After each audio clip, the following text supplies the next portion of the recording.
Awesome. Okay, so Last Crusade. Oh, this one's so fun. Okay, so like the whole season, like the whole series, basically every single episode so far, like basically you've got like Scootaloo and the CMC, right? And so Scootaloo's with her friends, and we've always just kind of assumed that like Scootaloo has no parents. But apparently Scootaloo has parents, which is like super cool. And it's just this huge like, wow, like that's awesome. And it's just such a heartwarming. So in this episode, basically it starts off, she's hanging out with her grandparents. She lives in her grandparents' house. And as she's chilling out here with her grandparents, they're showing them all these cool things. So like those are her two grandmas. And, Scootaloo and Sweetie Belle and Apple Bloom, they're all just having a great time showing them, all these great things they can do. And they're spreading positivity, right? They're spreading positive energy. They're doing an amazing, amazing job at what they're passionate about, which, for them is really helping others find their purpose, helping them get that better level of success. I mean, that's the whole purpose of their group and what they do in the town is really elevate others and to push them up to that next level. Because most people, at their core, like people just want to help other people. And that's really, exactly what they do. And it just works so well because they're able to sort of have that fulfillment on an individual basis by, and here's the powerful part, they're able to do that by giving to others, right? Which is so powerful, so huge. This is why like volunteering is so huge. This is why people literally will spend their hours, their energy, their money, giving to charity. It's all because of this concept of helping others and spreading positive energy, which is super, super, super powerful. So that's how it starts out. And then door opens and in walks Scootaloo's parents. They're called Snap Shutter and Maine Allgood. Not a big deal. But basically these her parents freaking walking, dude. And she's like, holy crap, I haven't seen you guys in like a decade. Like, whoa. And apparently they're like super like big animal hunters. So they find like giant creatures or animals or like super big things in the forest or out in wild, and like their job is to just go adventure and catch these animals and document them, or just to like follow them around. It's like pretty intense, but like apparently that's what they do, which is super, super cool. And so because of their work, right, they're used to sort of, having this like bubble around them, right? They're used to working just in this field of looking for super dangerous rare animals. And so because of that, they would basically always live like really, really, really, really far away, like super, super far away, in the middle of nowhere to try to catch these animals, right? Super far away and nowhere near, their daughter, Scootaloo, right? For basically the whole show, basically everything. Except now they come back home because they had this assignment in the middle of nowhere and they actually just went and finished it, right? They got it done, they did it, and they're like excited about it, they're pumped, they're like, yeah, we did it, woohoo! And now they're coming back home and they're going to go on to a new assignment, right? So they finish this assignment and then they come, and this is kind of this idea of like working for others or being in sort of this self-fulfilling loop of, work and then work and then work. See, these guys are interesting because they're kind of outside of this loop because they sort of set their own schedule. They take in their own clients and they do things on their own. But for, Scootaloo's parents, like they're just always off on these adventures into these new lands to try to find these new creatures. And they work for like archaeologists, they work with museums. It's not too specific, but that's the core foundational principle. And so they want to come back to Ponyville, and then they're only here for like a week, and then they're going to go to, this new assignment in the middle of nowhere, right? And as they come home, like first of all, they meet Scootaloo and they're like, holy crap, we haven't seen you like ever. It's really awesome to see you. And they reciprocate, right? Like they're so excited. She's so like, she's pumping. She's like hard. It's like, oh my gosh, my parents, because like she's never really seen them. But then her parents, they say something that totally crushes her and tears her between two worlds. They say, hey, we want you to come with us to our next mission, adventure. And they're going to sell this house, because the grandparents don't live there. They just came there to be with Scootaloo. They're going to sell their house, and they want Scootaloo to come with them to this new place where they're going to work, right? And she's like crushed, because what that would mean is she would literally like lose all connection with the CMC and have no way to do any of her work or fulfill any of her actual underlying purpose in life, which is just so awful. So because of that, she comes back here, she says, what the heck am I supposed to do? Like, I love my parents. Like, it's crazy, right? And so these guys plot and they plot and they plot, like, how can we make them want to stay here instead of going, far away? And they try to go into the forest, and they lure these guys away into the forest, and they say, hey, come with us, forget this other place, right? And they dress up, they get like all this fabric from Rarity, and they bring them into the forest, and they say, oh, this is the forest, we're bringing you to the forest because we saw a crazy creature. And they like literally get dressed up into like this like giant costume thing of a scary animal so that her parents can see it and Scootaloo can show them. And then this is like Apple Bloom and Sweetie Belle. So that she can show them this, magic animal, and they'll want to stay here instead of leaving. Like, all she wants to do is stay with her family, right? And to maintain these connections, maintain these relationships, maintain this mastermind, right? But at the same time, she's put so much energy, effort, passion, time, and commitment into, this mastermind over here with the CMC, that, like, this is basically her everything, right? It's all right here with these connections, with this mastermind. And so, because of that, like, she really, really does not want to just leave and cut this off. Like that would crush her, right? And so, because the relationships and the connections and the assets between these three are so strong and so powerful, they've been developed so much through time, that now what? They're going to maintain. They're going to pull them together in any situation. These guys see through this bogus, they see through this ploy, they see through a couple other ploys. They could try to stop them from selling the house. They like chain themselves to the house or something. But it doesn't work. And basically Scootaloo's parents tell her that like they're going to force her to leave and force her to go to this faraway place and ditch her friends, which is like insane. And so it gets to the point where they're not looking at it from her perspective, right? They're not looking at it from her eyes.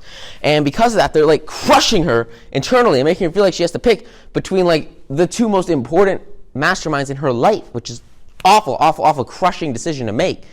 And so she goes to Mare. She says, what can we do to show them that like our friendship and our connection in this mastermind is very, very, very important, and we can't just blow it off. And so at the end of the day, Mare comes together with the town. Everyone throws this giant party. So forget the house, right? And they're at City Hall, right? In City Hall, they have this huge party. Like, everyone in town comes to this massive event. And it's everyone that the CMC has, like, helped, right? Like, all their clients, all the people that they've helped, their cutie marks, figure out their purpose in life, figure out their direction, figure out their meaning, figure out where they should go with themselves. Everything that they have worked so hard on, put all their passion, all their energy, and all their focus into to actually go and get their cutie marks. They bring everyone here together, and they have this huge party for CMC Appreciation Day, right? And they launch out this new like holiday just for these three, to show how important they are to the community, how important they are to the town, how important the work that they do really is. And the mayor comes up and she gives this whole speech about like how these are the most important people on the whole planet. And their parents, Scootaloo's parents, they see this and they say, wow, we didn't really realize that you guys actually had something going on here. We didn't take it seriously. And because of that, we didn't think it actually mattered. And they realize now, looking back, taking a step back and actually understanding what's going on here, that what they do is actually so profoundly important, so significant, so massive, that it would make no sense whatsoever to go out and force her to leave, all of her friends, or to force her to walk away from these relationships she's invested in for literally almost her whole life. Because in reality, what's here is so powerful, so strong, so valuable, that breaking that apart, remember, the individual is never going to be as strong as the whole. You've got to stick as a group, and that's exactly what they do. They show their parent, they say, look, this is what's going on, this is the deal. Like, you guys have to see this and appreciate this. And they beg them, look, you've got to let me stay here with this group. And they say, you know what? We'll let you do it. That sounds good. Okay, that's a plan. And they let them stay, which is just, it's huge, it's massive. And it lets the group stay together, which is so powerful. Because remember, everyone is so much more powerful together. I mean, they're all working at the school, they're doing their dreams, they're pursuing their passions. And this decision really allows them to keep on doing that. And it also lets Scootaloo meet her parents, which is super cool, because like she'd never really seen them, on the show, which is really awesome. But you got to remember, she's got to stick to her core, she's got to stick to her focus, she's got to stick to her principles, she has to stick to her primary motivator and her like central career in life, rather than just ditch everything. It's just not worth it to her. And that's what she does. It's a tough decision to make. So often the most difficult decisions to make in the short term that lead to temporary pain of saying goodbye to someone are going to lead to that long-term growth and success, which is just so huge, so powerful. And that was a difficult choice, but she had to make it here. And after she made it, the prosperity, I mean, everything that she has in life, as we'll kind of see in the last little episode, everything pays off so well. And it all comes from her ability to stay planted, and hold her own ground, which is exactly what she does. Because she knows what she loves, because she has that connection, she has that mastermind. All right, awesome. Okay, between dark and dawn. Oh, this one's so fun.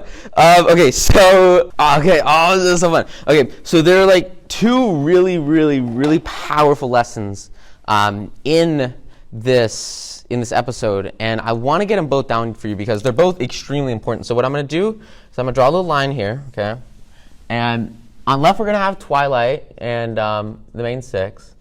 Twilight and main six. And then over here, we're going to have Celestia and Luna. Okay? And the thing with the main six is they are transitioning into power, right? Twilight's going to become the new leader of the whole world. And Celestia and Luna are going to phase out. And they're going to chill out. And they're going to retire, basically. So they come to Canterlot and they meet Celestia and Luna at their castle. And after they meet them at the castle, right, so here's like Celestia and Luna, they're chilling out over here. And they're all together at the castle in Canterlot. And basically, you kind of see they've got like, you know, some nice Hawaiian beach shirts on. They're going to go on a huge trip, and they're going to go on this cool journey. I love Luna's ponytail. It's amazing. So they're going to go on this journey. They're going to go away. They're going to go wee all the way away. And they're going to go and just have a great time and ditch everybody and just go have a big party, right? Because they just want some time off, and they also want to make sure that, you know, Twilight can perform in the castle, right? So that's sort of the premise and the basis for what happens here. At the beginning, they're pretty happy with it. Everyone's chill. They say, you know what? Sounds like a plan. It's going to be awesome. Let's get it done. And then they go, and you know, they got the castle and the entire, like, you know, major city that everyone lives in, like the capital of the world. Basically, there's tons of people. And there's this big festival going on this weekend, or that weekend. So, like, their objective is to organize this festival, make sure everybody gets there, make sure everyone has a good time, and it just, you know, it goes right. So that's the foundation for what's going on here. Now, what I want to focus on first is what happens with Celestia and Luna. So at first, you know, they just walk away from the castle, and they go and they just start taking a hike and having some fun. So that's what we're going to go into right now. There's a lot of little things you gotta do in this world. There's a lot of little things you gotta try. Just a pack of punchy plunges other ponies all take. That a princess pony passed us right by. No pony knows you like your little sister. No pony is a better confidant. No pony is truer than the one you are. No pony else here I could want. You can't saunter on a sojourn hid behind castle walls. You can't throw a throne down on the beach. So we're gonna be absconding to a little vagabonding, and this bucket list is gonna be a peach. No pony knows you like your older sister. No pony is a better confidant. No pony is truer than the one you are. No pony else here I could want. There's a lot of little things you gotta try in this world. There's a lot of little things you gotta see. But just reading by a river and resting our hooves would practically be perfect for me. No pony knows you like your sister. No pony is a better confidant. No pony is truer than the one you are. No pony else here I could want. You can't venture on adventures if you're taking a nap. You can't check things off your checklist while you sleep. So let's take another hill. Sometimes you can be a pill. And why's the way ahead always so steep? All right, awesome. So they are doing these awesome activities together, having fun, and just doing basically everything, which is super cool. And they're finally doing what? They're taking a break, taking a rest. It's so important. They say vagabonding here, which is huge, but it's this concept that you've got to go and have some fun, have some party. You look at the most successful people on the planet, and they always have that one time in the year where they basically just take time off. You look at Bill Gates. He spends 2 weeks every year just sitting in a forest thinking with a pen and paper. Because what? You need time off from the work to go and just enjoy and be and refresh and do your thing so that your mind is plump, your mind is fresh, your mind is prepared for reality. This is huge concept. And something that is so critical that you apply.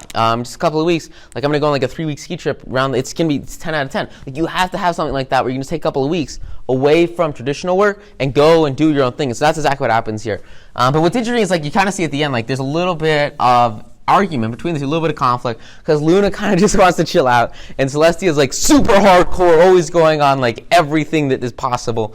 And so there's a little disconnect, and she's hey, can we take a second, take a break, and move on, and maybe just chill out for a little bit? And Celestia is just she's going hard, she doesn't do it. And so because of that, there's a little bit of a rift that kind of starts to form between the two, and throughout this episode it grows and it grows and it grows and it grows, and all of a sudden what happens is berserk. They basically get into a huge argument. Celestia totally separates herself from Luna, and they're so upset, so angry at each other because they're not able to step back and look at what the other person actually wants to do. They're not able to look at what does this person care about, what do I care about, and how can I align those two together, right? And instead, she's just trying to do everything that she wants to do, or Luna's just trying to do everything she wants to do, and they're not really able to, just basically compromise, which is just berserk, right? And so it's so crucial that you're able to see this when it's happening, because for these guys, they had a huge argument, they fell out, and they had to go through this big process of actually learning to do things on their own, which took forever. And it was basically the whole episode of them, making up and coming back together and realizing that they feel awful without each other, and then realizing this is a really important relationship and we need to come back together to form it and to maintain it, even if we have a temporary disagreement, right? That temporary disagreement is just a little bump in the road. That was really what happened with them. And then they get back together and they're happy, and they realize that they need to actually appreciate what each other is saying and listen to the other person.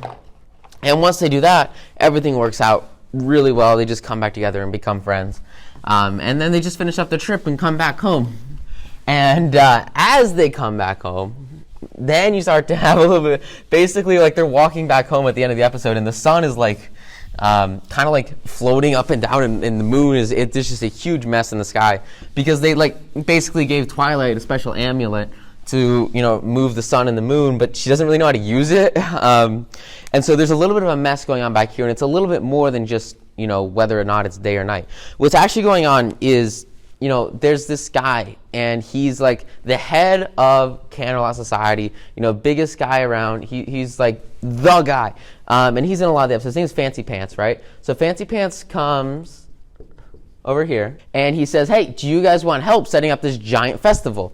And what they don't know is that, Celestia and Twilight and Luna always got help from Fancy Pants and his friends. They got help from those around them because they knew that on their own, they would never be enough to fulfill all the demands of actually creating this giant party, right? They can only do maybe 10, 20, 30%. They need help from other people because the work, the load, is so much more than what they can do on their own, right? Which is a serious problem. It's a challenge so many people face. This idea that you only want to do things on your own. You want to tackle everything yourself and not ask or allow anyone else to help you, which is a serious challenge. And it's just not the right mindset to have, because the main six, they can't do everything. They're trying to set up this giant party for ever, and they basically have no way to do it. And on their own, they're really struggling. And so throughout the course of the episode, they make a giant mess. They destroy half of the ballroom, and all the geese go crazy. I mean, it's a really big mess. And even though they're together, and even though they have their connections, right, they have their bonds, and they're in this mastermind, they aren't physically able to actually set up this entire party by themselves. And Twilight pushes away help. You never why? You don't push away help, right? You embrace it and you allow it and you openly invite it. And that's really where she kind of had a challenge, is she didn't actually allow others to help her. It's just bad place to be in. So at the end, basically nothing gets done, everything crashes, and then Celestia and Luna come back and they say, hey, why didn't you let Fancy Pants and all these other guys help you set this big event up? And she realizes that like she has to focus more on delegating to others than doing it herself if she wants to be able to get everything done, right? If you want to get everything done, you have to have one person does one thing, one person does another thing, one person does another thing, one person does another thing, one person does another thing, another person over here. You have to have different people specializing in different parts, or else nothing will ever get done, right? And it depends on the situation, right? But there's always got to be different people working on different things. And what Twilight has to learn is that like it's very, very, very powerful, so much more impactful to sort of step out of the equation yourself and stop focusing on doing everything yourself, and instead focusing on empowering others to do it, and then just organizing them in a way where they can perform at their best level possible, right? Perform at their peak output. And the moment that she does that, everything changes for herself and for these individuals. They finally get the party done, and they actually do it. They schedule it. It happens, not because she worked 100. Like, you can't work 10 times harder in the same amount of time. You just can't work 10 times more hours if you're working 10 hours, 15 hours a day. It doesn't work like that. You've got to leverage others. You have to leverage others' time, others' energy, others' expertise, others' skills, and others' positivity to actually get that end result done and have that achievement, which is kind of exactly what she learns. And it's so powerful because she actually finishes everything in the neck of time by getting help from others. And it turns her into a train wreck because she's trying to do it herself, which is why it's so powerful. You have to make sure and be willing to step back and say, look, I'll let somebody else take care of this. I'll let somebody else take care of this. And as a team, as a group, as a unit, we'll have the success. But it doesn't all have to be in your own name. It doesn't all have to be your own work, right? It can be others, and it'll actually be better when you include others. And it'll make them feel better, make everyone feel better, and your ending product, your end result will be so much stronger. So this is just like a fundamental core key concept of like actually like getting others to help you. It's such a powerful mindset shift, because the moment you realize that you can like hire other people to help you, everything changes, everything shifts, and you realize that like, wow, I don't have to do every mundane detail. Instead, you can focus and rely on the word and of the skills and of the labor of others, and you'll get it done 10 times better, 10 times faster, which is like insanely awesome. That's literally the founding principle. That's the foundational concept behind every single Fortune 500 company, Fortune 500 company in America. It's all about this idea that you want to work together as a group, and your core job is to manage people that will get crap done. You look at some of the biggest companies on the planet, and they have managers, managing managers, managing managers, managing managers, managing managers. Each manager will manage 8 other managers, and each of those managers manages 8 other managers, and each of those managers, blah, blah, blah, blah, until it gets down to the bottom where, you got a manager managing like 10 or 20 or 30 or 40 employees or something. And you got those guys working, right? But it's all about this corporate hierarchy. And a lot of it is, bureaucratic, a lot of it's slow, a lot of it sucks, a lot of it doesn't work. But it all stems from this concept that you need to have people to get things done. And the more people you have, obviously the more managers, the more levels of hierarchy. You can only have so many people directly communicating with somebody. But it all stems from this concept